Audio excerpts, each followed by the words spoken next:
அனைவருக்கும் கணித வணக்கம்.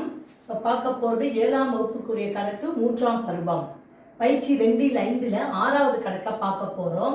சரளா என்பவரின் ஊதியத்திற்கும் சேமிப்பிற்கும் இடையே உள்ள விகிதம் 4:1 எனில் அவரது சேமிப்பை சதவீதத்தில் கூறவும் அப்படின்னு சொல்லி கொடுத்துருக்காங்க. ஊதியமும் சேமிப்பும் விகிதம் கொடுத்துருக்காங்க. கேட்கப்பட்ட கேள்வி சேமிப்பை சதவீதத்தில் எவ்வளவு அப்படிங்கிறது கேட்டிருக்காங்க. இப்போ ஊதியமும் சேமிப்பும் அப்படின்னு பார்க்குறப்ப 4:1. ஊதியம் என்பது 4%, 4 விகிதம், இது 1.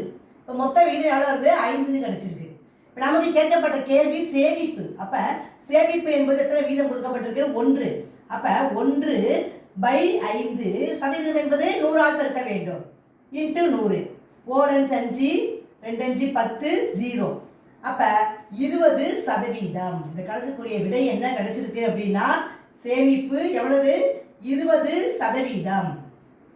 இப்போ 100%த்தில் ஒரு பங்கு 20% என்பது சேமிப்பு. இதுவே நமக்கு இந்த கேள்வி ஊதியம் எவ்வளோன்னு கேட்டிருந்தாங்கன்னு வச்சுக்கோங்களேன். இப்போ 4 பங்குல நம்ம எடுப்போம். அப்போ எடுத்தால் 80ன்னு வந்துடும்.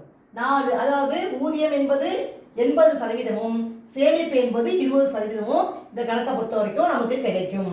புரிஞ்சுங்களா?